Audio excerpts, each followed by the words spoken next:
എറണാകുളം വെണ്ണലയിൽ ജിമ്മിൽ നിന്ന് പണവും രേഖകളും മോഷ്ടിച്ചുവെന്ന പരാതി. വെണ്ണലയിലെ ജിൻഡോ ബോഡി ക്രാഫ്റ്റിലാണ് മോഷണം നടന്നത്. എറണാകുളം സ്വദേശിയും റിയാലിറ്റി ഷോ താരവുമായ ജിൻഡോക്കെതിരെയാണ് ജിം ഉടമ പാലാരിവട്ടം പോലീസിൽ ഇപ്പോൾ പരാതി നൽകിയിട്ടുള്ളത്.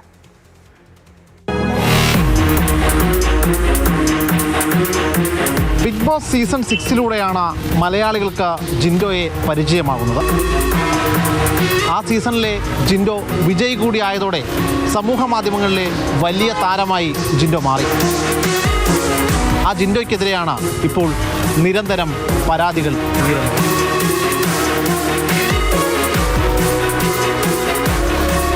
എറണാകുളം വെണ്ണലയിലുള്ള ജിൻഡോയുടെ ജിൻഡോ ബോഡി ക്രാഫ്റ്റ് എന്ന ഫിറ്റ്നസ് സ്ഥാപനം കഴിഞ്ഞ ഒരു വർഷക്കാലമായി ആലുവ സ്വദേശികൾക്ക് ജിൻഡോ ലീസിന് നൽകിയിരിക്കുകയാണ്.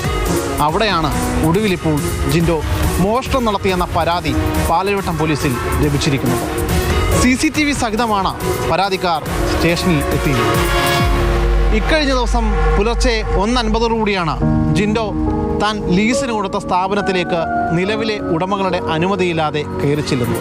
കയ്യിലുള്ള താക്കോൽ ഉപയോഗിച്ച് ജിമ്മ് തുറന്ന ശേഷം ഒരു കള്ളനെ പോലെ പതുങ്ങി മേശയുടെ അടുത്തേക്ക് ചെല്ലുകയും മേശയിലുണ്ടായിരുന്ന രേഖകൾ കൈക്കലാക്കുകയും അവിടെ ഉണ്ടായിരുന്ന പണവും അപഹരിച്ചുവെന്നാണ് ആലുവ സ്വദേശികളുടെ പ്രധാനപ്പെട്ട പരാതി. ജിൻഡോയ്ക്കെതിരെ നിരവധി ക്രിമിനൽ കേസുകളാണ് പോലീസിന് മുമ്പിൽ ഉള്ളത്.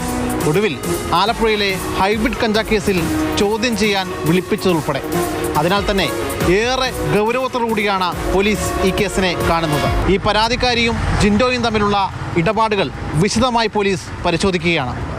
ബിനു പാവമ്പയ്ക്കൊപ്പം ശ്യാമപ്രസാദ് ഉത്തമൻ, മാതൃഭൂമി ന്യൂസ്, കൊച്ചി.